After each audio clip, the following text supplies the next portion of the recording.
History club സ്റ്റുഡിയോയിലേക്ക് സ്വാഗതം. SCRT നിർദ്ദേശിച്ച focus area ഇംഗ്ലീഷിലും മലയാളത്തിലും. Theme 2 Kings, farmers and towns.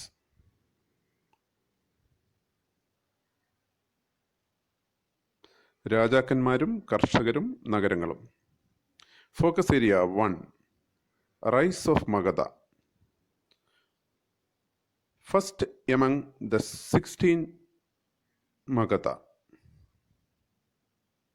Between 6th century BC and 4th century BC, Magadha became the most powerful Mahajanpada. 6ാം നൂറ്റാണ്ട് BC-ക്കും 4ാം നൂറ്റാണ്ട് BC-ക്കും ഇടയിൽ മഗധ ഏറ്റവും ശക്തമായ ഒരു മഹാജനപദമായി ഉയർന്നു വന്നു. Causes for the emergence of Magadha. മഗധയുടെ ഉയർച്ചയ്ക്കുള്ള കാരണങ്ങൾ. Magadha region was more fertile, where agriculture was more productive. ഫലഭൂയിഷ്ഠമായ മണ്ണ് കൃഷിക്ക് അനുയോജ്യമായിരുന്നു. Availability of iron. Iron mines provided resources for tools. ഇരുമ്പിൻ്റെ ലഭ്യത ഉപകരണങ്ങളും ആയുധങ്ങളും നിർമ്മിക്കാൻ സഹായിച്ചു. Availability of elephant. Elephant was an important part of the army. ആനകളുടെ ലഭ്യത. യുദ്ധത്തിന് ആനകളെ ഉപയോഗിച്ചിരുന്നു. Ganga and its tributaries provided cheap means of communication and transportation. ഗംഗയും അതിൻ്റെ കൈവഴികളും ഗതാഗത വാർത്താവിനിമയത്തിനു വേണ്ടി ഉപയോഗിച്ചിരുന്നു. Powerful kings. Bimbisara, Ajatashatru, Mahapadma Nanda helped to emergence of Magadha as a super power. ശക്തരായ രാജാക്കന്മാരായ ബിംബിസാരനും അജാതശത്രു, മഹാപത്മനന്ദൻ ഇവരെല്ലാം മഗധയെ ശക്തമായ സാമ്രാജ്യമാക്കി മാറ്റാൻ സഹായിച്ചു. Rajagriha or Rajagir was the capital of Magadha. It means house of the king. Rajagriha was the fortified settlement located among the hills. ആദ്യ തലസ്ഥാനമായ രാജഗൃഹം മലനിരകളാൽ സംരക്ഷിക്കപ്പെട്ടിരുന്നു. 4ാം നൂറ്റാണ്ട് BC-യിൽ തലസ്ഥാനം പാടലിപുത്രത്തിലേക്ക് മാറ്റി. ഗംഗാനദിയും അതിൻ്റെ കഴിവഴികളും ചുറ്റപ്പെട്ടതായിരുന്നു Pataliputra. Later 4th century BC, the capital was shifted to Padaliputra, present-day Patna. It was surrounded by tributaries of Ganga river. Focus area 2 Mauryan empire, an early empire. ഒരു പുരാതന സാമ്രാജ്യം. Finding out about Mauryas. Chandragupta Maurya was the founder of Mauryan empire in 321 BC. His grandson Ashoka was the most famous ruler. He conquered Kalinga. Maurya സാമ്രാജ്യം സ്ഥാപിച്ചത് ചന്ദ്രഗുപ്ത മൗര്യനാണ്. അദ്ദേഹത്തിൻ്റെ ചെറുമകൻ അശോകനായിരുന്നു ഈ വംശത്തിലെ ഏറ്റവും പ്രധാനപ്പെട്ട രാജാവ്. അദ്ദേഹം കലിംഗ കീഴടക്കി. സോഴ്സസ്. Archaeological sources. സ്രോതസ്സുകളിൽ ഏറ്റവും പ്രധാനപ്പെട്ടത് ആർക്കിയോളജിക്കൽ സോഴ്സസ് ആയിരുന്നു. Contemporary works. Indica of Megasthenes. Megasthenes was a Greek ambassador to the court of Chandragupta Maurya. സമകാലീന സാഹിത്യം. മെഗസ്തനീസിൻ്റെ ഇൻഡിക്ക. ചന്ദ്രഗുപ്ത മൗര്യൻ്റെ രാജധാനിയിലെ ഗ്രീക്ക് അംബാസഡർ ആയിരുന്നു Megasthenes. Arthashastra of Kautilya, a minister of Chandragupta. ചന്ദ്രഗുപ്തൻ്റെ ഒരു മന്ത്രിയായ കൗഡല്യൻ എഴുതിയതാണ് അർത്ഥശാസ്ത്രം. ബുദ്ധിസ്റ്റ് ജൈന പ്രാകൃത ലിറ്ററേച്ചർ. ബുദ്ധ ജൈന പ്രാകൃത സാഹിത്യങ്ങൾ. Sanskrit literary works. മൃച്ഛഘടിക. സംസ്കൃത സാഹിത്യം. ഉദാഹരണം Mrichchhakatika. Rock and pillar inscription of Ashoka. അശോകൻ്റെ ലിഖിതങ്ങൾ. ഇവയെല്ലാമാണ് മൗര്യ സാമ്രാജ്യത്തെക്കുറിച്ച് പഠിക്കാൻ സഹായിക്കുന്ന സ്രോതസ്സുകൾ. Ashoka Dhamma. Dhamma is a Prakrit word meaning Dharma. It is a code of morality, tolerance, non violence and welfare of the people were the main fundamental law of Dharma. Dhamma പ്രാകൃത ഭാഷയിലെ ഒരു വാക്കാണ്. സംസ്കൃതത്തിൽ ധർമ്മം എന്ന് പറയും. ഇത് ഒരു സദാചാര നിയമമാണ്. സഹിഷ്ണുത, അഹിംസ, ജനക്ഷേമം എന്നിവയായിരുന്നു ധർമ്മത്തിന്റെ അടിസ്ഥാന മൂല്യങ്ങൾ. Ashoka was the first ruler who inscribed his message to his subjects and officials on stone surfaces, natural rocks, as well as polished pillars. അശോകനായിരുന്നു ജനങ്ങളോടും ഉദ്യോഗസ്ഥരോടും ആദ്യമായി നേരിട്ട് സംസാരിച്ച ചക്രവർത്തി. അദ്ദേഹം അതിനായി ശിലകളിലും കൽത്തൂണുകളിലും അദ്ദേഹത്തിൻ്റെ ആശയങ്ങൾ എഴുതി. Dharma included respect towards elders, Brahmins, and monks, treating slaves and servants kindly, respect for religions and traditions other than one's own. മുതിർന്നവരെ, സന്യാസിമാരെ ബഹുമാനിക്കുക, സേവകന്മാരോടും അടിമകളോടും അനുകമ്പ കാണിക്കുക, മറ്റു മതങ്ങളെയും പാരമ്പര്യങ്ങളെയും ബഹുമാനിക്കുക എന്നിവയായിരുന്നു അശോകധർമ്മത്തിലെ മറ്റ് പ്രധാന തത്വങ്ങൾ. മൗര്യൻ അഡ്മിനിസ്ട്രേഷൻ, മൗര്യൻ ഭരണ സമ്പ്രദായം. There are 5 major political centers in the empire.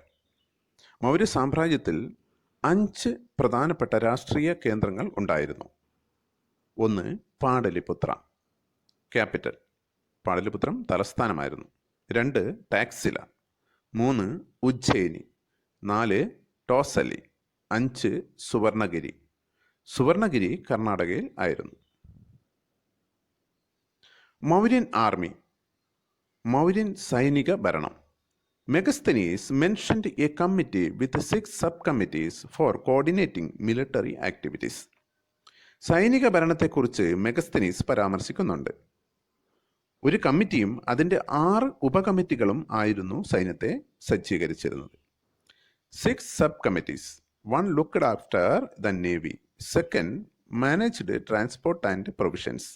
The 3rd was responsible for foot soldiers. The 4th for horses. The 5th for chariots. The 6th for elephants. 6 ഉപകമ്മിറ്റികൾ. 1 നാവികപ്പട, 2 ഗതാഗതവും ഭക്ഷണവും, 3 കാലാൾപ്പട, 4 കുതിരപ്പട, 5 രഥം, 6 ആന എന്നിങ്ങനെയായിരുന്നു 6 ഉപകമ്മിറ്റികൾ. Ashoka tried to hold his empire together by propagating Dharma. Special officers known as Dharma Mahamata was appointed to spread the message of Dharma. Ashokan തൻ്റെ സാമ്രാജ്യത്തെ ഒന്നിച്ചു നിർത്താൻ വേണ്ടി ധർമ്മം പ്രചരിപ്പിച്ചു. ധർമ്മ മഹാമത എന്ന ഉദ്യോഗസ്ഥരെ ധർമ്മം പ്രചരിപ്പിക്കാൻ ഉപയോഗിച്ചു. Focus area 3, new notions of kingship, രാജ്യത്വത്തെക്കുറിച്ചുള്ള നവസങ്കല്പങ്ങൾ. After the decline of Mauryan empire, a number of new kingdoms emerged in India. Maurya സാമ്രാജ്യത്തിൻ്റെ അധപതനത്തിനു ശേഷം പുതിയ രാജ്യങ്ങൾ ഉയർന്നു വന്നു. North India, north west part of India, Greeks, Shakas, Kushans, Parthians. Gangetic plain, Sungas and Kanwas. Deccan, Satavahanas. Chiefs and kings in the south, Cholas, Pandyas and Cheras in Tamilagam. They were called Muvendar. ഇന്ത്യയുടെ വടക്കു പടിഞ്ഞാറ് ഭാഗത്ത് Greek, ശാകന്മാർ, കുശാന്മാർ, പാർത്തിയന്മാർ. ഗംഗാതടം സുങ്കന്മാരും കണ്വന്മാരും. ഡക്കാനിൽ ശതവാഹന്മാർ. ദക്ഷിണേന്ത്യ ചോളന്മാർ, ചേരന്മാർ, പാണ്ഡ്യന്മാർ. ചോളന്മാരെയും ചേരന്മാരെയും പാണ്ഡ്യന്മാരെയും പൊതുവായി വിളിക്കുന്നത് മൂവേന്തർ എന്നാണ്. ഈ രാജ്യങ്ങളൊക്കെ ആയിരുന്നു മൗര്യ സാമ്രാജ്യത്തിൻ്റെ അധപതനത്തിന് ശേഷം ഇന്ത്യയിൽ ഉയർന്നു വന്ന പ്രധാന രാജ്യങ്ങൾ. ഡിവൈൻ കിങ്സ്, ദിവ്യ രാജാക്കന്മാർ. One strategy of claiming high status was to identify with a variety of deities. This strategy of divine status is best followed by the Kushans. Kushans ruled over northwest part of India. Kanishka was the most famous Kushana ruler. രാജാക്കന്മാർക്ക് സമൂഹത്തിൽ ഉന്നത സ്ഥാനം നേടാനുള്ള ഒരു മാർഗമായിരുന്നു ആരാധന മൂർത്തികളുടെ പേരിൽ അറിയപ്പെടുന്നത്. കുഷാനന്മാർ ഈ തന്ത്രം പ്രയോഗിച്ചിരുന്നു. ഏറ്റവും പ്രശസ്തനായ കുഷാന രാജാവായിരുന്നു കനിഷ്കൻ. Strategies used to claim divinity, ദിവ്യത്വം അവകാശപ്പെടാനുള്ള തന്ത്രങ്ങൾ. Identify themself with a variety of deities, ആരാധനമൂർത്തിയുടെ പേരിൽ അറിയപ്പെടുക. സെക്കൻഡ്, ഇൻസ്റ്റാളിംഗ് കൊളോസൽ സ്റ്റാച്യൂസ്, രാജാവിൻ്റെ ഭീമാകാരമായ പ്രതിമ ആരാധനാലയത്തിൽ സ്ഥാപിക്കുക. Colossal statue installed in a shrine at Mat near Mathura and in Afghanistan.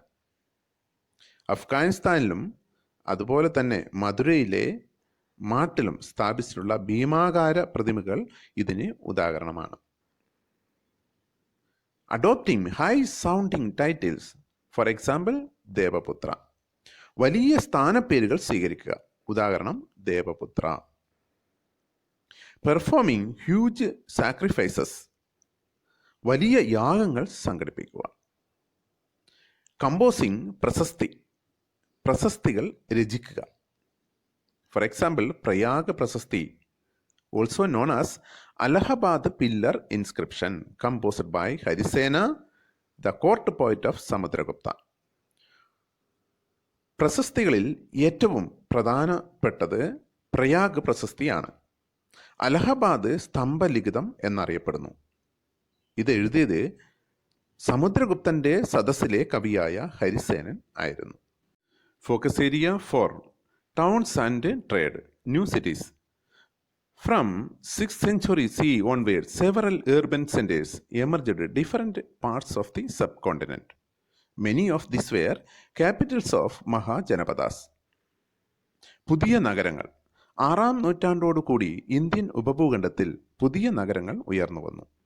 ഇതിൽ മിക്കവയും മഹാജനപദങ്ങളുടെ തലസ്ഥാനങ്ങളായിരുന്നു. All major towns were located along routes of communication.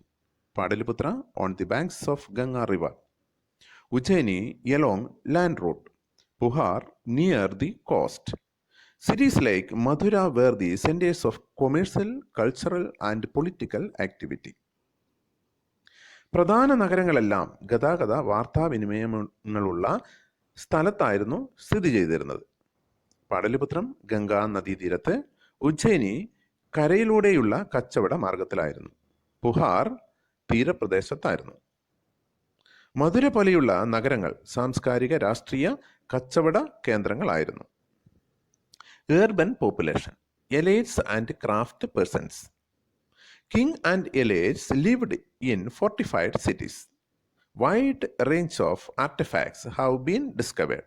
This includes fine pottery and dishes with glossy finish known as NBPW, Northern Black Polished Ware, probably used by rich people. നഗരജനങ്ങൾ, രാജാവും വരേണ്യവർഗവും താമസിച്ചിരുന്നത് കോട്ട കൊണ്ട് സംരക്ഷിച്ചിരുന്ന നഗരങ്ങളിലായിരുന്നു. അവർ ഉപയോഗിച്ച ധാരാളം വസ്തുക്കൾ കണ്ടുകിട്ടിയിട്ടുണ്ട്. ഗുണമേന്മയുള്ള മിനുസപ്പെടുത്തിയ മൺപാത്രങ്ങൾ. ഇത് അറിയപ്പെടുന്നത് NBPW എന്നാണ്. ഇത് ഉപയോഗിച്ചിരുന്നത് സമ്പന്നന്മാരാണ്.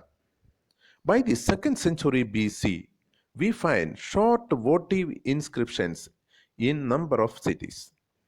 They tell us about the people who lived in towns: washing folk, weavers, scribes, carpenters, potters, goldsmiths, blacksmiths, officials, religious teachers, merchants, and kings. Inscription also mention guilds or srenis, organization of craft producers and merchants. 2-ാം നൂറ്റാണ്ട് BC-യിൽ ചെറിയ ദാനലിഖിതങ്ങൾ നഗരങ്ങളിൽ നിന്ന് കണ്ടുകിട്ടിയിട്ടുണ്ട്. ഇവ നഗരങ്ങളിൽ താമസിക്കുന്നവർ ഏത് ജനവിഭാഗത്തിൽ പെട്ടതാണെന്ന് നമുക്ക് അറിവ് നൽകുന്നു. അലക്കുകാർ, നെയ്ത്തുകാർ, എഴുത്തുകാർ, മരപ്പണിക്കാർ, കലം നിർമ്മിക്കുന്നവർ, സ്വർണം പണിക്കാർ, ഇരുമ്പ് പണിക്കാർ, ഉദ്യോഗസ്ഥർ, മതപണ്ഡിതന്മാർ, കച്ചവടക്കാർ, രാജാക്കന്മാർ ഒക്കെ ആയിരുന്നു. കരകൗശല ഉൽപാദകരും കച്ചവടക്കാരും ഗിൽഡുകൾ അഥവാ ശ്രേണികൾ രൂപീകരിച്ചിരുന്നു. Trade in the subcontinent and beyond. ഉപഭൂഖണ്ഡത്തിലും അതിനപ്പുറത്തുമുള്ള വ്യാപാരം. From BC 6th century, trade was expanded to the subcontinent and beyond in various directions. Overland into Central Asia and beyond. Overseas to East and North Africa and West Asia. Through the Bay of Bengal to Southeast Asia and China. Rulers attempted to control these routes and offering protection for a price. 6-ാം നൂറ്റാണ്ട് BC-യിൽ വ്യാപാരം ഈ ഉപഭൂഖണ്ഡത്തിനും അതിന് പുറത്തേക്കും വ്യാപിച്ചു. മധ്യ ഏഷ്യയിലും അതിന് പുറത്തും കരമാർഗവും ആഫ്രിക്കയിലേക്കും ഏഷ്യയിലേക്കും കടൽ മാർഗവും വ്യാപാരം നടത്തി. Peddlers possibly traveled on foot. Merchants might have been traveled with caravans of bullock carts and pack animals. Seafarers whose journey were risky but highly profitable. Successful merchants called Masatuvan in Tamil, Sethis and Satavahas in Prakrit. വഴിവാണിഭക്കാർ കാൽനടയായും കച്ചവടക്കാർ കാളവണ്ടിയിലും മൃഗങ്ങളുടെ മുകളിലും സാധനങ്ങൾ കൊണ്ടുപോയി. കടൽ മാർഗമുള്ള വ്യാപാരം അപകടം നിറഞ്ഞതാണെങ്കിലും ലാഭകരമായിരുന്നു. കച്ചവടത്തിൽ വിജയിച്ചവരെ തമിഴിൽ മസാട്ടുവൻ എന്നും പ്രാകൃത ഭാഷയിൽ സേത്തുകൾ എന്നും സതവാഹന എന്നും വിളിച്ചിരുന്നു. Coins and Kings.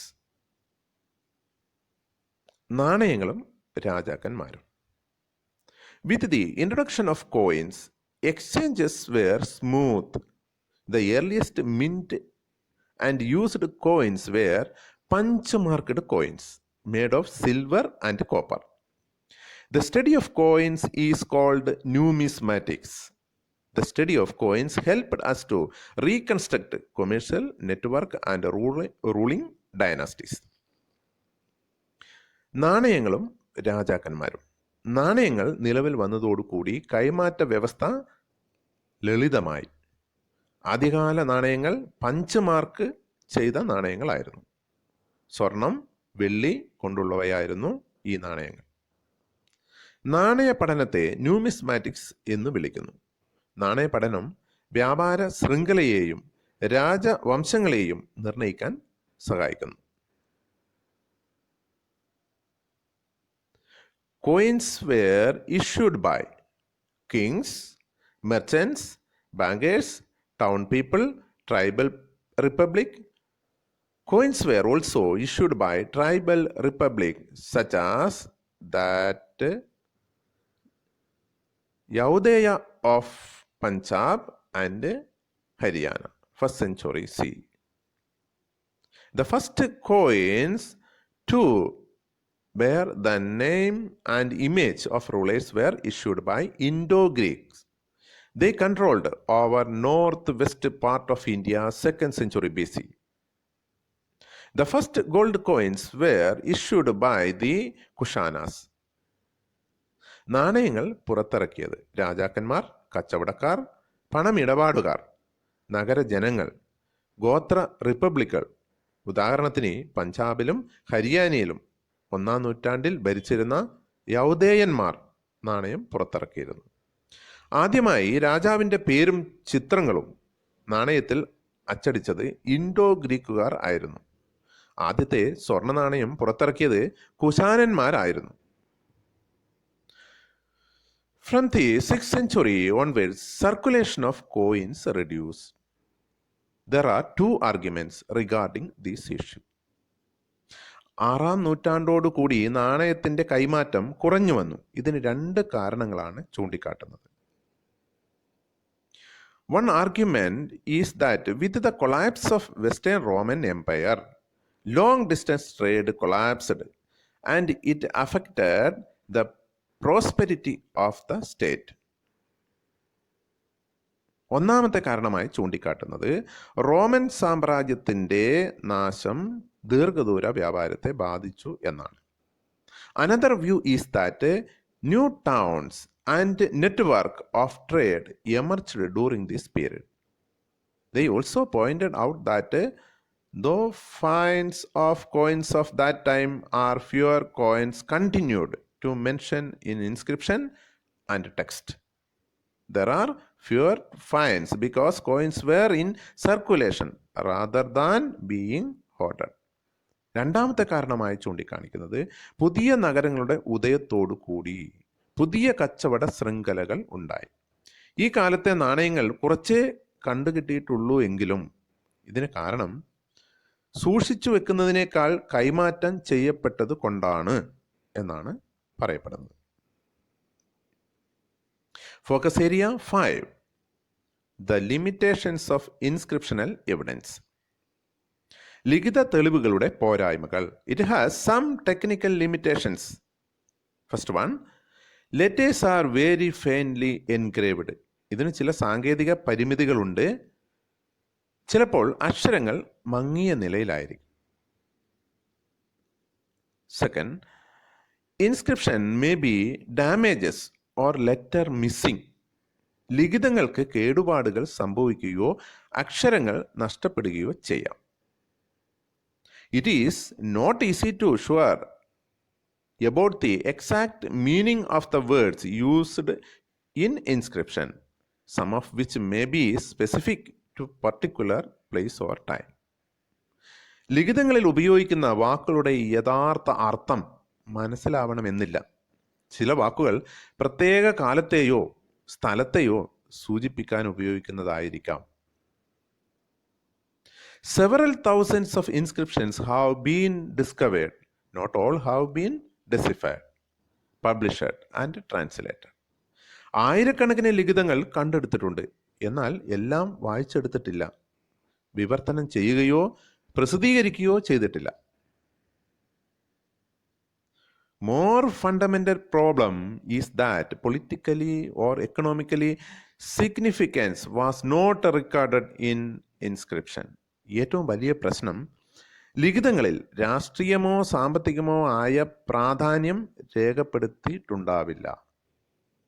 For instance, agricultural practices and joy and sorrows of daily life not mentioned in inscriptions which focused more on grand unique events. കൃഷിയെക്കുറിച്ചോ നിത്യജീവിതത്തിലെ സുഖദുഃഖങ്ങളെക്കുറിച്ചോ ലിഖിതത്തിൽ പറയാറില്ല. മഹത്തായ അപൂർവമായ സംഭവത്തെക്കുറിച്ചാണ് പരാമർശിക്കാറുള്ളത്. Last one, inscriptions projects the perspective of the person who commissioned them. ലിഖിതങ്ങളിൽ പ്രതിഫലിക്കുന്നത് അത് പുറപ്പെടുവിച്ചവരുടെ കാഴ്ചപ്പാടുകളാണ്. അടുത്ത വീഡിയോയിൽ വീണ്ടും കാണാം. നിങ്ങൾക്ക് ഈ വീഡിയോ ഇഷ്ടപ്പെട്ടെങ്കിൽ ലൈക്ക് ചെയ്യുക, ഷെയർ ചെയ്യുക.